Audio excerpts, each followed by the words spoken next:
পুরো পৃথিবী একদিকে, ইরান অন্যদিকে। মধ্যপ্রাচ্য ও পশ্চিমারা সবাই যখন ইরানের বিরুদ্ধে, তখন ইরানের পাশে নেই কেউ। ইরান প্রায় একাই লড়ে যাচ্ছে 10টি দেশের সাথে। মতিগতি দেখে বলে দেওয়া যায় এই যুদ্ধ রূপ নিতে পারে আরো বড় আকারে। এমন সময় ইরানের কাছের মিত্র চীন পাশে থাকার আভাস দিয়েছে, এমনকি রাশিয়াও আকার ইঙ্গিতে পাশে থাকার বার্তা দিয়েছে কয়েকবার। কিন্তু যদি এই যুদ্ধ আরো বড় হয়, তবে রাশিয়া, চীন, যুক্তরাজ্য ও জার্মানির মতো ক্ষমতাধর দেশগুলো কার পক্ষ নেবে? যেমন যুক্তরাজ্য, তারা একই ভুল আবার করতে চায় না। অর্থাৎ ইরাকে যে ভুল করেছিল সেই ভুল তারা ইরানে আর করতে চায় না, তাই তারা নিজেদের দূরে সরিয়ে রেখেছে। তবে ইরানের কারণে মধ্যপ্রাচ্য ব্রিটিশ সেনা ও নাগরিকদের ঝুঁকিতে পড়তে হচ্ছে এমন মনে করতেছেন যুক্তরাজ্য। তবে এখন যুক্তরাজ্য কোনো পক্ষ না নিলেও তাদের মতিগতি দেখে বোঝা যায় তারা আমেরিকানদের পক্ষেই থাকবে। তবে ইরানের সবচেয়ে কাছের মিত্র চীন। সবাই ভেবেছিল ইরানের বিপদে সবার আগে এগিয়ে আসবে চীন, কিন্তু এখনো তেমন কোনো লক্ষণ দেখা যায়নি। ইরানের সর্বোচ্চ নেতা আয়াতুল্লাহ খামেনি হত্যার পর তীব্র নিন্দা জানায় তারা। সকল পক্ষকে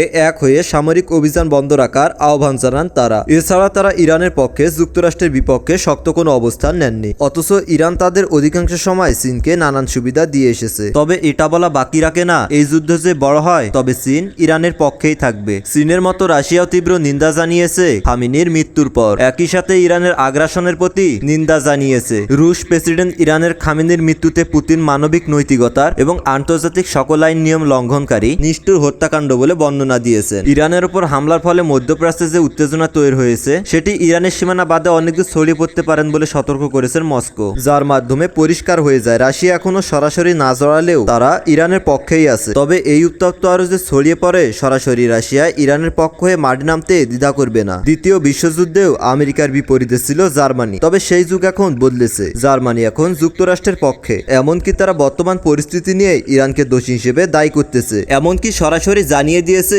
পরিস্থিতি এইরকম থাকলে জার্মানি কিছুদিনের মধ্যে আমেরিকার দিকে যোগ দেবে। এদিকে জার্মান পররাষ্ট্র মন্ত্রণালয় জানিয়েছে সামরিক পরিকল্পনা চলতেছে জার্মানির। এতে বিমান হামলায় অংশগ্রহণ, সামরিক ও আকাশপথের বিষয়গুলো অন্তর্ভুক্ত রয়েছে। জার্মানির মতো ফ্রান্সও যুক্তরাষ্ট্রের পক্ষে। ইরানের সর্বোচ্চ নেতার মৃত্যুর ঘটনায় সংকোচ জানিয়েছেন ফ্রান্স। মধ্যপ্রাচ্যে নিজেদের স্বার্থে যে কোনো পদক্ষেপ নিতে প্রস্তুত ফ্রান্স, জানান তার কর্মকর্তারা।